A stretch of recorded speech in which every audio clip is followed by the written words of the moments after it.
Clemson fans, it's time for the Morgan Thomas Show, live on The Roar. Authentic opinions, detailed game analysis, in-depth recruiting coverage, and more. Now, here's your host, Morgan Thomas. What's up, everybody? It's the Morgan Thomas Show. I'm your host and not producer because we have Ramona with us here. We're live in the Upcountry Fiber studios here in Clemson, South Carolina. The Morgan Thomas Show, we air every Thursday night, 7 p.m. to 8 p.m., usually on YouTube and Facebook. But tonight, again, we're starting the new season off. They let us back in. Season 2 of the Morgan Thomas Show on the radio. Again, it's a show, all things Clemson. I'm a Clemson grad, Clemson fan, die-hard fanatic of the Clemson Tigers. So we're going to be talking about the team that everyone loves, and that is the Tigers. But joining me also, as you know, if you're a follower of the show, I have my co-host and good friend, Big Al, Alan Adams. Welcome in, Big Al. Man, it's good to be here. I got to tell you, it's finally here. I can't believe it. It seems like it takes longer every single year. But we're here. It's game week. Technically not game week. It is on a Monday, but you know, it's finally our turn after we get through the weekend slate of games. So really excited, looking forward to what the Tigers can do, and excited for the show tonight. Yeah, how do you really handle that mentally? I'm thinking it's game week, but then really it's Monday. So is it game week? It kind of feels like we're getting cheated out of game week because we have to wait for everybody else's game. And even a game on Saturday or Sunday to get through. That's right. Ton of games on Saturday, ton of games tonight, ton of games Friday. And then finally Clemson gets to play. Now, hey, I don't mind seeing the Tigers play all by themselves on a Monday night. Yeah, no, I'm cool with that. Absolutely. I think that's it's good publicity. It's good to be the only game on, but you got to look good doing it. Now, another thing I wanted to mention, we've got a ton to talk about with Clemson. We're going to talk about DJ, Cade, Will Shipley, the freshmen coming in, our season thoughts, Georgia Tech predictions, and much, much more today in this hour, tonight, I should say. But Al, I'm like losing my mind here. I have literally been in. If you've listened to the radio this morning, I got here at 5:30, and I hosted or produced Mickey Plyler's show, who he was in Charleston. So it was me by myself, basically. I have been here since 5. What am I doing? I have been here since 5:30 a.m. I did not leave because the price of gas is so crazy. I was like, you know what? I can't go home and back. So, because I live in Simpsonville. That's right. So I literally stayed here. What am I doing? Well, you're a very strange guy. And obviously not a lot to do during the day, apparently. So no, I did go to work. You know, nowadays in the days of remote work, I did go to work. I had my laptop. Okay. My boss is listening. I did go to work. He knows. He talked to me. I did. He saw you log in. That's the key. You know, I got one of those things from Amazon where you just make the mouse move. That's all you need. You know, in case that the guy in IT in the boiler room or I guess in his basement nowadays is monitoring my mouse movement. He knows. Well, he might not know. I might have him fooled. I think I do have him fooled, actually. Does he turn you in is the question. Ooh, yeah. By the way, the Backyard Brawl, if you're crazy enough to listen to this show during the Backyard Brawl, or maybe you're on the way from home from dinner or work, it's West Virginia versus Pittsburgh. Number 17, they just kicked off. 1st and 10 to West Virginia 38 right now. West Virginia ball. So we'll try to give you some updates if there are any big scores between now and the end of the show. But again, going back into our discussion, that is all things Clemson football related because it is game week. There's no game to recap, so we'll start with the game coming up and the hot topics of the week. I didn't mention this before, Big Al, but you're also a Clemson grad. Now, you're an undergrad. That's true. Yes. I went and downtown today and went to Tiger Sports Shop, went to Tiger Town Graphics, all different places just to shop around. Mm-hmm. It's a happening place right now. Oh, yeah. I'm loving it. Well, it depends. If you're trying to eat there for lunch, not a cool thing. Oh, okay. Because parking is a disaster. Ooh, wow. But, so I like it in the wintertime when students are not there. In the summertime when students are not there. It's good stuff. But yeah, it's when they come back for the fall, I can't get a parking spot. And I want to get to some of those restaurants down there. We got to get our food, man. We got to get parked and get in because you got to go. You only got an hour for your lunch break. All right, so let's start off with the discussion because enough of the pleasantries here. Sure. Because it's a big week for Clemson Tigers. DJ, all right, everybody wants to talk about DJ and Cade, and I have so many friends say, oh, why don't we just move on?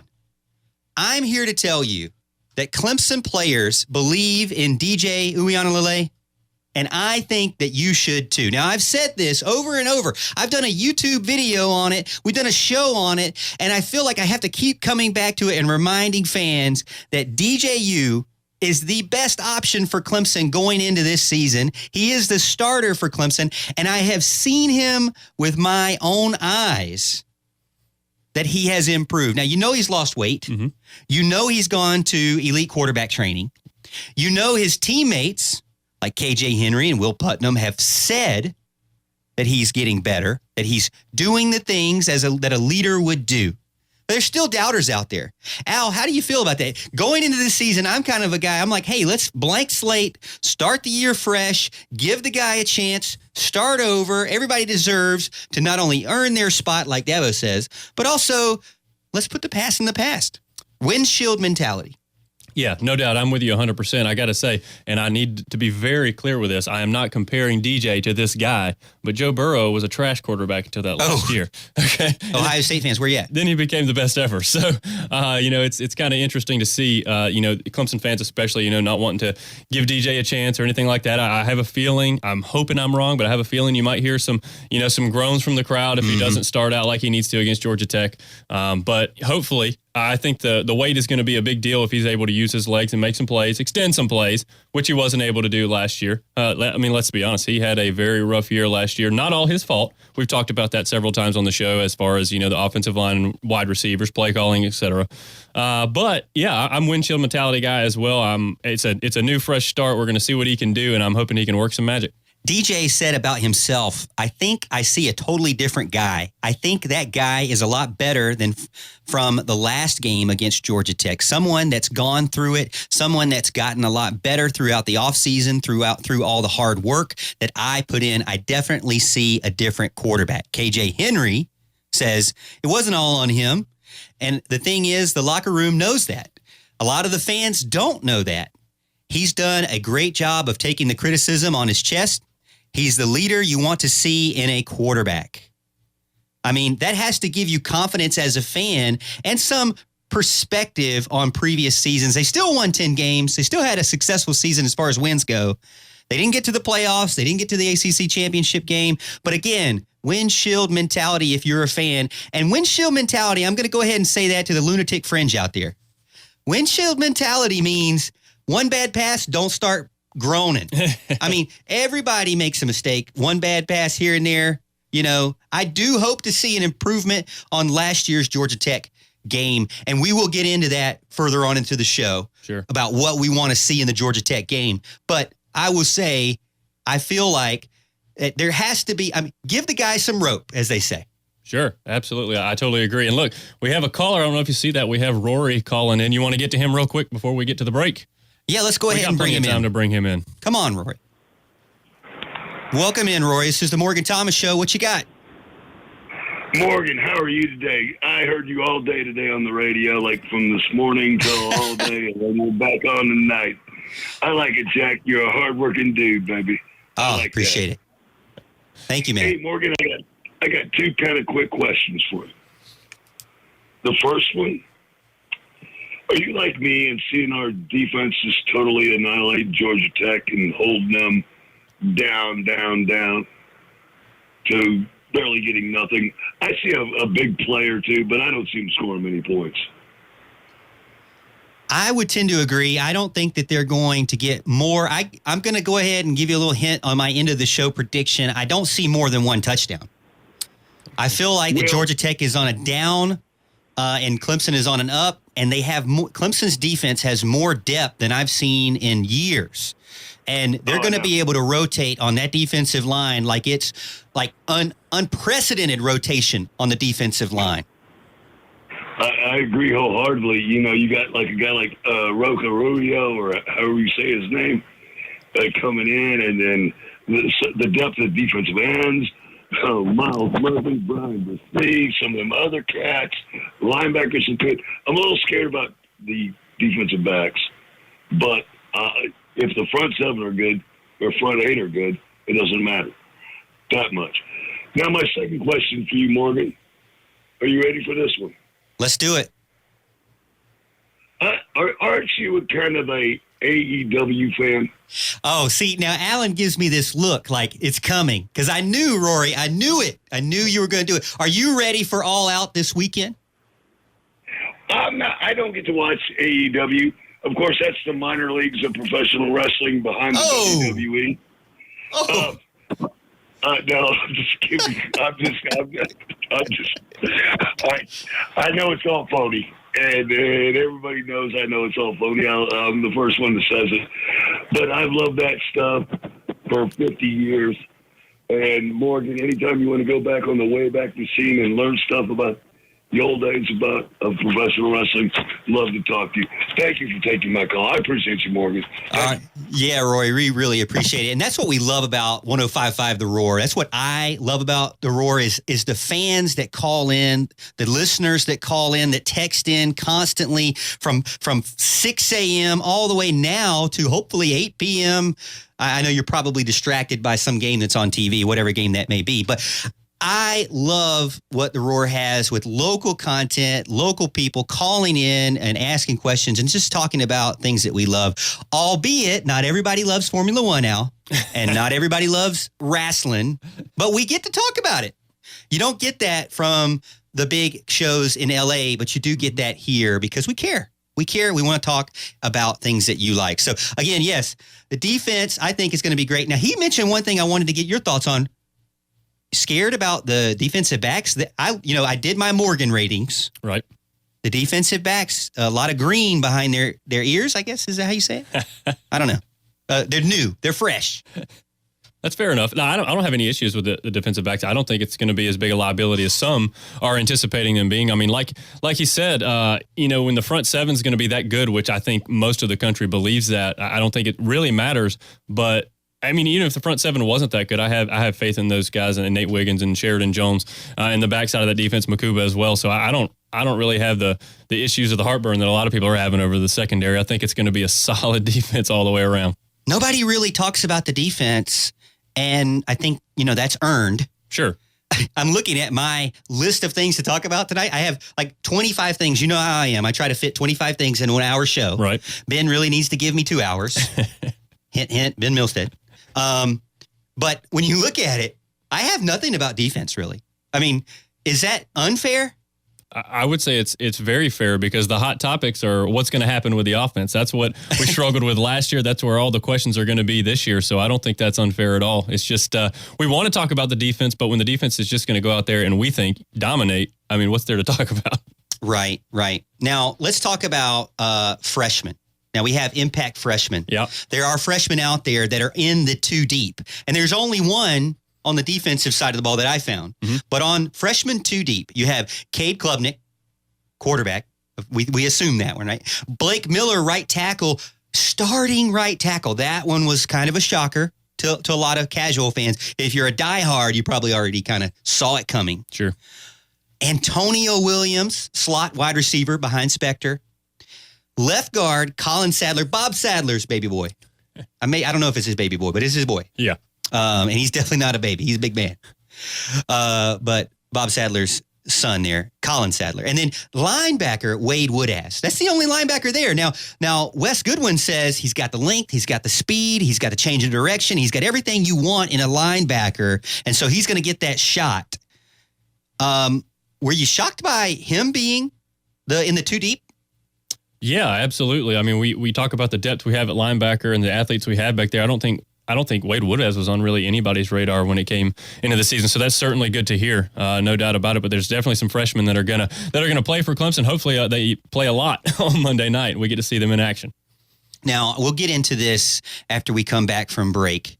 But my thought is everybody's talking about Cade Klubnik, DJU, the guy, and they're now talking about Blake Miller. But my guy, after watching scrimmage, Al, my guy, Dutch Fork, Mr. Dutch Fork, sure. Mr. Antonio Williams, slot wide receiver. They're not going to be able to keep him off the field. And we'll talk about that more and discuss the Georgia Tech game and our thoughts about the weekend after the break. This is the Morgan Thomas Show on 105.5 and 97.5 The Roar.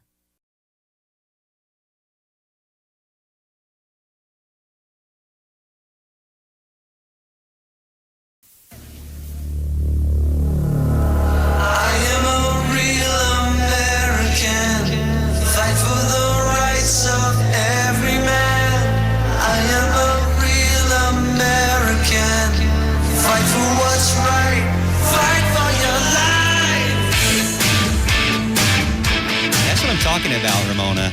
This is what you have to do. You have to start off a show. After Rory gets on, talks about wrestling, then you have to come back from break with some real American.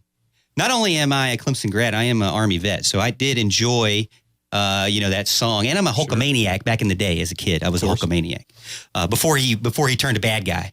I've discussed this at length about how when he turned a bad guy, I cried my eyes out because I was like 7 years old. Do we need to get Rory back on the phone? Yeah, Rory, come on, call back in. No, Rory texts in, by the way.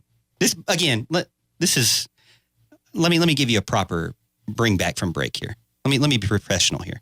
It's the Morgan Thomas Show. You can follow me on Facebook or Twitter at The Morgan T Show or YouTube, The Morgan Thomas Show. It's pretty easy. It's my name. You should be able to remember my name, but, follow me. Clemson stuff.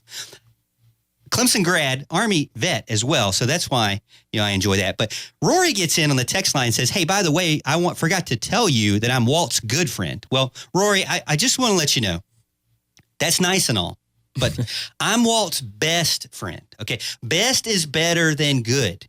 Okay. Typically. Even though Walt doesn't ever call me, he never writes me, he doesn't text me, he rarely answers his phone when I call him, but we're still best friends, Al. Sure. Does he remember your name? He knows my first name. Kudos. He probably knows my last name because I know he follows my show. Wait a minute. Does he know your first name? Because Morgan. Yeah, Morgan is my middle name, so he probably doesn't know my first name. Yeah, you're right. Okay, all right. Well, I am still Walt's best friend, longtime best friend, by the way, long time. Add that on there, huh? Yes, I mean, in case anybody else comes out of the woodwork. The thing is, we did the draft show, Ramona, and Walt said, my best friends, Faxon and Morgan. And I was shocked. I was like, when did this happen? It was about as upsetting as when Hulk Hogan went bad. That's how upsetting. It was shocking to my life. But anyways, we can talk about my life a little bit further. Let's talk about Clemson football. We continue our discussion here on the Morgan Thomas Show on the Roar of Clemson football going into this season. Impact freshman, back to what we were talking about. Antonio Williams for me. Al, I saw him in the scrimmage. I saw him returning punts. I saw him at the kickoff return. I saw him in the slot. This guy, the coaches will not be able to keep him off the field. I feel like he is going to be an instant impact guy. Of those 5 guys I mentioned, Klubnik, Miller, Williams, Sadler, Woodaz, to me, everybody wants to talk about Miller. Everybody wants to talk about Klubnik. I'm talking about Antonio Williams. Where they needed the biggest spark, where they thought they had it with Will Taylor, but then he got injured. Where they needed the most spark, where they thought they had it with Justin Ross, but he didn't do it. Where they needed the most spark was at the slot position. Antonio Williams, Agent Zero, enter the game. Number 0 on your program, number 1 in your heart. I think Antonio Williams is going to be a huge impact player this season, and I think from the get-go. Hey, well, that's going to be a welcome sound to the ears of Clemson fans everywhere because, that's something we sorely lacked last year. And I think it's going to be interesting, when you sent me, we were talking about some of the questions we might discuss tonight, some of the topics, and you said, which true freshman will play the most in this game? I'm like, well, that's easy. It's Blake Miller. He's starting right tackle. So I still obviously think he's going to play the most, but I think Antonio Williams would definitely have been second on my list. Now, he's got a couple of talented guys in front of him, and they've talked up Brandon Spector a lot this offseason. Everybody's been talking about the legend of Will Taylor since he got here. Obviously, he did get hurt. He's back ready to rock and roll, I believe, now. So I don't know. Is Antonio Williams third on the depth chart as we're looking at things right now, as things stand? He could be. Oh, so he's number 2. Okay, fantastic. So I think he's going to get a lot of play. He's the guy Clemson needs. He's the prototypical type slot receiver that can really get in there, make plays when he gets the ball in his hands. I'm really excited to see what he can do. But now, of those 5, we talked about Wade Woodaz being the only defensive guy that's a freshman, true freshman. Antonio Williams, my guy. You seem to agree with that, which is the right thing to do. But was there anybody else on that list of 5 that stuck out at all? The list of 5 that you just gave a second ago, I actually think you're going to see a good bit potentially from either Jaden Lucas or Toriano Pride at cornerback. And you didn't have those on the list. No. So I wasn't going to bring them up, but I think those guys are going to get a lot of play, and potentially they could get some play as early as, Monday. And that was what was interesting. They ended up putting, I think, was it Wiggins or Davis kind of flip-flopping between the two? Sure. And so they put one guy on both sides. Right. And so there is obviously another spot there that's yet to be earned by one of maybe the young freshmen out there. So we will see what happens. Going back to the guy that everybody wants to talk about, which is the Texas Gatorade Player of the Year of last year, which is Cade Klubnik, quarterback from Austin, Texas. Best player in Texas, coming to Clemson, quarterback, state champ, do it all, high-flying guy, super speedster. I watched him at spring practice. The guy literally can roll out on a designed rollout play and be out of bounds before any of the linebackers have a chance to even two-hand tag him. I think this is a lethal play call, a lethal scheme that you can do, running him almost as lethal as, say, a Lamar Jackson. I'm talking red zone. I'm talking Cade Klubnik. Run to the pylon and leave everyone in your dust. That's what I'm thinking. He is just so fast. Guys like Trenton Simpson have a difficult time keeping up with him. Now, obviously, then you have the defenses who are going to try to approach that differently, maybe bringing in the cornerbacks, blitzing from the outside, the very outside edge to stop him from rolling so fast. But he is so fast. I think it's almost going to be like a cheat code when you put him in the red zone. Well, that's good to hear. Absolutely. That's some impressive praise there. I have not been able to see, obviously, the practices that you're privy to. You're much more important than I am in the Clemson universe, of course. But it's going to be fun to see what he can do. I really hope he gets some relevant snaps against Georgia Tech. Yeah, I was thinking that was going to be the case, honestly. I did hear a little bit of the press conference today, and it really didn't sound like for sure they knew he was going to play or not, which I thought was a bit shocking to me. I thought for sure he would play and get significant snaps. I was hoping he was going to get some snaps with the starters, but to be honest with you, right now it looks like they're going to focus on DJ, what he can bring to the table, get him into a rhythm with his starters and his, and the receivers going forward. So, and I think that's a good thing to do. Like we said, DJ Uiagalelei being option number one is the thing to do. He's the best option to have out there right now, and you got to get him in a groove. Get in the conversation, 864-654-ROAR. Again, the number is the same that you would call as you could text. It's the same number. It's easy to remember, 864-ROAR. And 654, sorry, 864-654-ROAR. Not easy to remember. I set myself up for failure on that one. But get in the text line. Let us know what you think. Give us your opinion. This is the Morgan Thomas Show, but it's also... you could be a part of it. I'll let you. Sure. I'll allow it. Right now, 0-0, West Virginia versus Pittsburgh. 6 minutes, 30 seconds to go in the first quarter if you are not able to watch the game.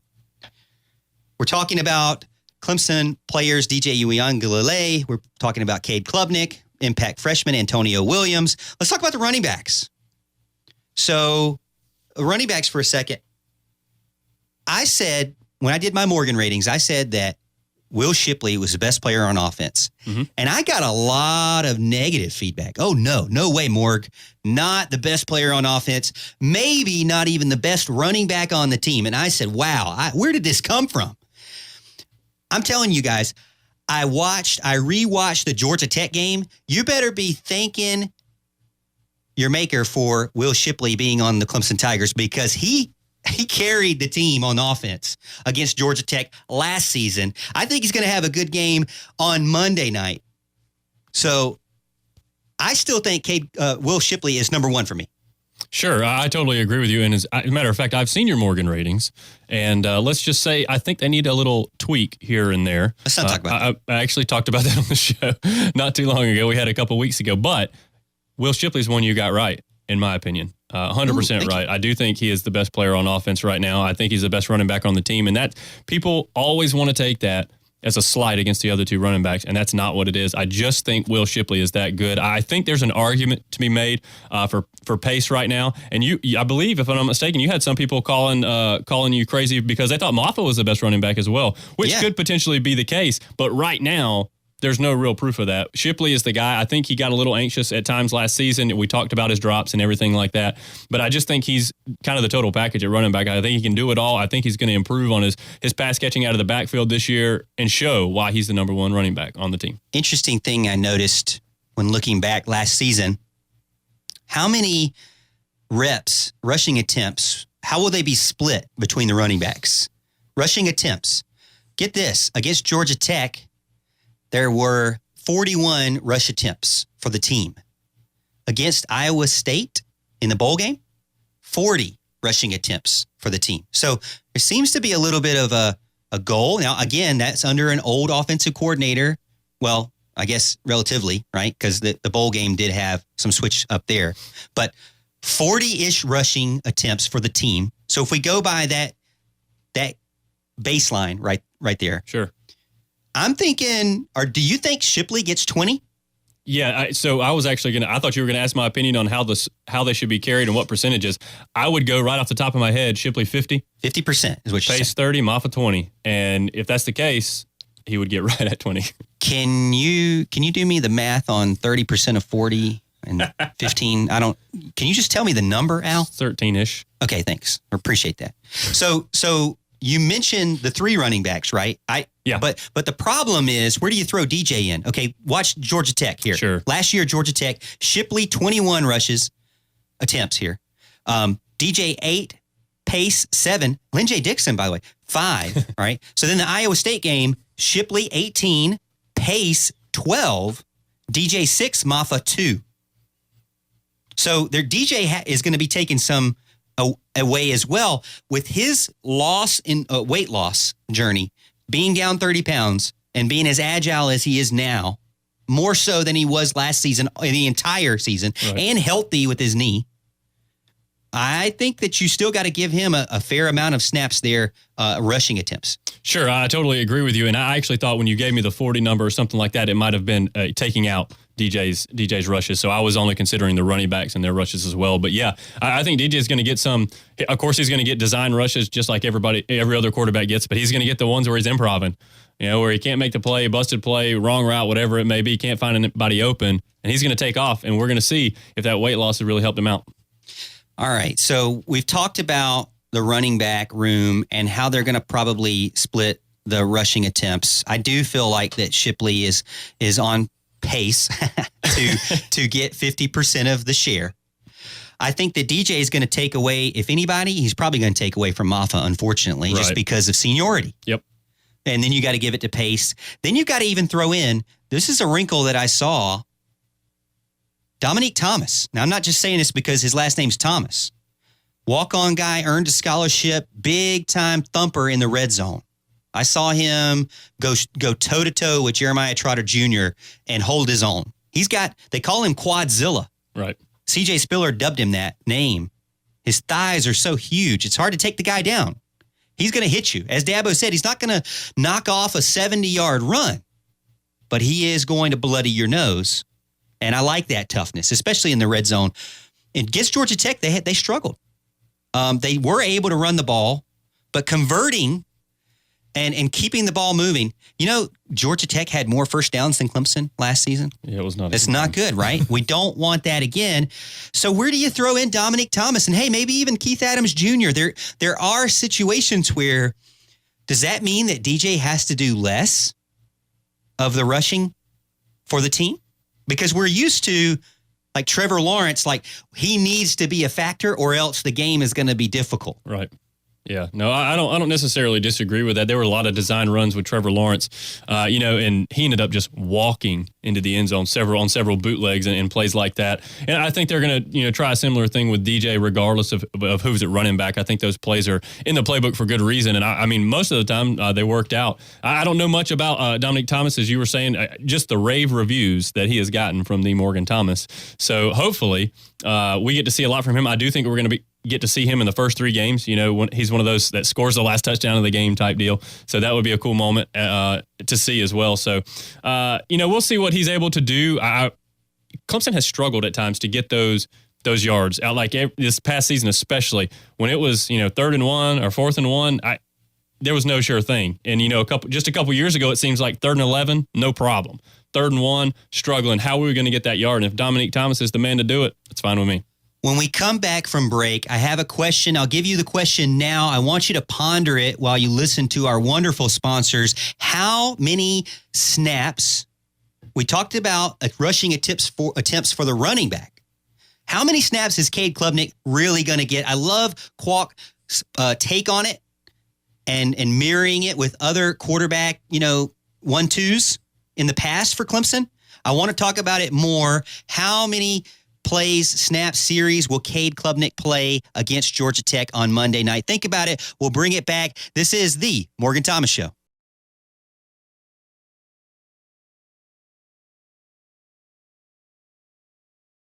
Morgan Thomas Show on 105.5 and 97.5 The Roar.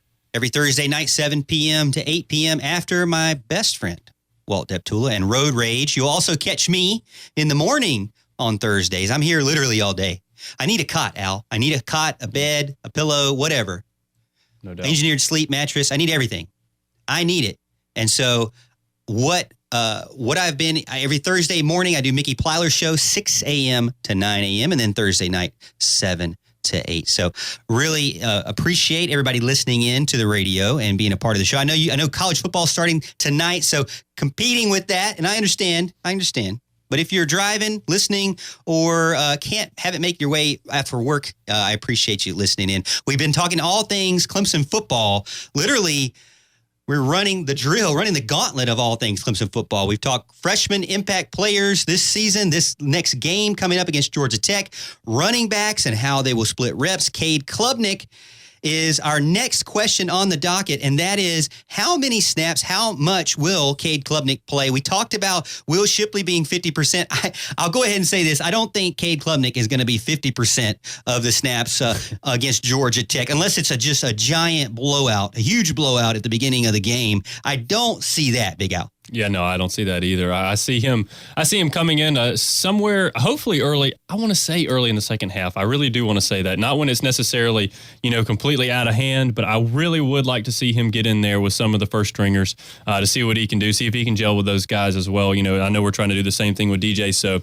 they may not do that in this game. They may wait for a Mineral Law Tech for something like that, but I would like to see him a little more than what it seemed like he might be in with the press conference.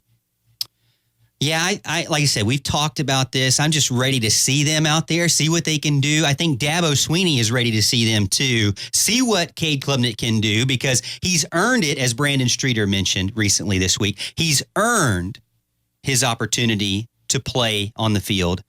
But one thing that Dabo continues to say is, can he take the hits? We have to see it in live game scenario, because he's had that purple jersey on. And so only time will tell. I think it'll be a light. I think it'll be light work for Cade. I really do. I think he's going to split some time with Hunter Johnson, maybe some of the other guys behind them. I really don't see 50-50 for sure. And I definitely don't see like 2 series here, 1 series there. I don't see 70-30 either. I think the best case scenario, again, going back to our first discussion in the beginning segment, is best case scenario is DJ comes out lighting it above 60% pass completions, which is not all on him, but that is my prediction there. All right, so we're heading in. This is the final segment, heading into the end of the show. I want to get talking about the game that's coming up on Monday night, Clemson versus Georgia Tech. What's one thing that you want to see from Clemson in this game, and what does Clemson have to do to start the year off right? Now, for me, if you want to start the year off right, show me your strength is your strength that we have been talking about all offseason, the 3-headed monster. If it really is your strength, I want to see it. Show me Shipley, Pace, Maffa. Show me Thomas. Show me Adams Jr. I want to see. Throw DJ in there. I want to see a team that can rush the ball at will and beat you running the ball and becoming one of the best running teams in the nation. That's what I want to see. Make your strength, which I believe is the rushing attack.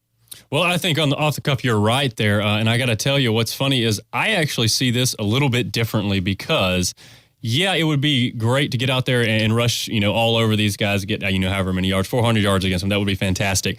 I want to see them come out, have a different game plan defensively like they did last for Clemson, stack the box, force DJ to beat them. I want DJ to show us that he can beat them. I want the receivers to get out there and make some plays. I want the other teams to know that DJ can do this, get him some confidence going forward for the year, and that if they're going to stack the box, we're going to be able to beat you in the air. And DJ's going to need that confidence. He's going to need that boost. And I think that's what I'm looking for most of all. I really want him to be able to do that. Again, when you look at the game last season, the crowd, and you listen to the announcers, which Dan Orlowski ripped into Clemson during that entire game. I think that hurt the fan base's perception of the offensive play calling, the coaching staff, and DJ specifically, because Dan Orlowski ripped into Clemson. Mm-hmm. And that was really the first game where it was like, oh, wait a minute. This isn't the Georgia Bulldogs. This is Georgia Tech, and they're struggling. First downs, Georgia Tech won 20-19. Rushing yard or total yards, 298. Georgia won. Longest reception, 35 yards, Georgia Tech. Time of possession, 30 minutes, 10 seconds, Georgia Tech. So if you see all those stats, then Georgia Tech should have won that game.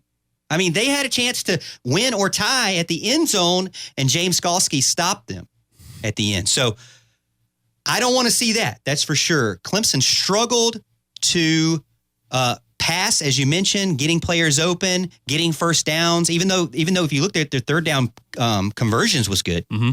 But they could really only run the ball. Wide receivers weren't getting open. Will Shipley was carrying the offense on his back.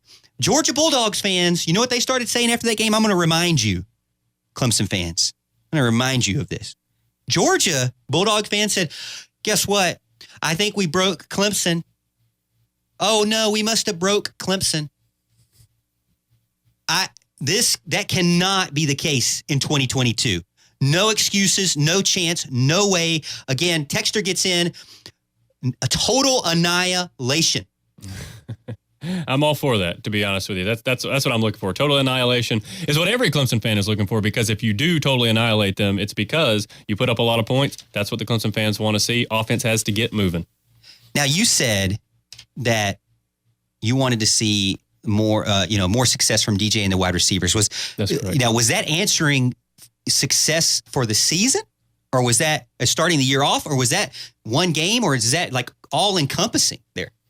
Yeah, I mean, obviously, I think you want to make that happen the whole year. It's just going to be interesting because Georgia Tech is probably going to sell out to stop the run, wouldn't you say? I mean, that's what the teams did last year. They're like, hey, DJ's not having a good year through the air, or the receivers aren't having a good time catching the ball. Offensive line can't, block long enough for them to pass. Let's stack the box. That's what we're going to do. So I think that Clemson really needs to come out and show that they can pass the ball when they do that. I'm not saying, when they can pass the ball against a regular defense, but when they stack the box, they definitely have to make them pay. It's those kind of times when it's easier for the wide receivers to get open. It's easier for them to find space, and that's when he's going to have to make them pay.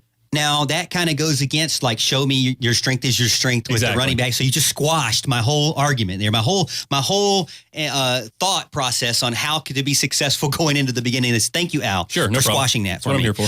But I will say this. I think that DJ, again, he needs to show that he can move the ball with confidence. I'm looking at passing percentage, completion percentage. Mm-hmm. He wasn't even for teamrankings.com, not even in the top 100. There's no excuse for that. Totally agree. There's no excuse. You are too good. The team is too good around him. They're healthier. They're better. They have another year. They've gone through the wear down season and survived and won 10 games. Yeah. So now it's time to put that behind you, build upon what you learned, correct things, and move forward. I do feel like the option routes, as Kyle Richardson has said, is going to help the offense. We talked about this. At first, I thought maybe that would be too complicated because DJ, it seemed like last year it was all about dumb it down, be simple, right. do the routes that you were designed, and that actually backfired. Yeah. So I like the option route idea, and maybe DJ doesn't know what the wide receiver is going to do, but hey, at least the wide receiver gets open. I think that's the big thing, and we talked about that on the show not long ago about how it could be kind of a catch-22 with the option routes. But I think DJ, if you look at that Notre Dame game in 2020, which we all like to point to, where he did so well, it's because those guys got open. Amari Rodgers and Cornell Powell were getting open. So I think he's going to be able to find an open receiver. It's more, when they had to fit into a tight window where he struggled most. But I think he can make that happen. I'm going to go ahead and give you my Clemson prediction of the game. The score not going to be as bad as it was last year. It's going to be big time. Clemson favor 41-10 Tigers. What do you got, Al? 41-10. I am very close, as a matter of fact. I'm going to give Georgia Tech and their quarterback, who's a playmaker, a little bit more credit, although I don't want to. I'm going to say 41-13. So you take 22 minus 22. I think you take the points then, or you take Clemson to cover the points. Yes. Excuse me, I'm a novice here. Is it at 22 now? 22 is what I had. Okay. At least from Qualk's pick'em contest that we're going to do. Okay, fair enough. So I have population picking 85% picking Clemson, spread minus 22. According to this, that game is one of my locks of the week. So that's a lock of the week. Now, Al, you had your pick against the spread game of the weekend. What is that? Look, I took Ohio State Notre Dame because I think it's the marquee matchup this weekend, and it's funny that it's the marquee matchup. It might even be almost top 5 teams, top 10 teams definitely, and Ohio State is a 17.5 point favorite, which is kind of unprecedented for a top 10 matchup. So I thought we'd go over that one and see if you agree. With Vegas minus 17.5, do you think that Ohio State's going to come out and bludgeon Notre Dame, or you think Notre Dame's got a chance in this thing? Well, I am not a genius. I'm not a Vegas killer like you are. Oh, yeah. If you're listening, watch our show, YouTube, Yep. The Morgan Thomas Show. I'll talk to you about our Alan's Vegas successes and winnings and pockets getting full over there. Big man over here. High roller. Al, I think a Notre Dame game, the Notre Dame-Ohio State game is my second lock of the week. 68% of the population is going Notre Dame, plus 17. Give me the points. That's disrespectful. The computer even says pick Notre Dame. Multiple computers telling me pick Notre Dame. If the population's saying it, computer's saying it, I'm saying it. Go with it. You've got Clemson. You got Notre Dame. The coach, Freeman, is already saying that was disrespectful. They're going to show up. The only question is really, what do they leave on the field after they beat them? I think they leave a Rudy DVD. That was my opinion. The Oregon left a duck. Sure. Oklahoma left a flag. I think Notre Dame leaves a Rudy DVD. Well, I got to tell you, I never want to give any respect to Notre Dame because the media does that for us. They prop them way up when they probably shouldn't be. I think that's also the case this season. I don't think they should be ranked as highly as they are. However, 17 points, 17 and a half, depending on where you're looking, is a lot of points, especially in an opening game. A lot of times the offenses are still trying to kind of get their mojo about them, and I'm going Notre Dame here plus the 17.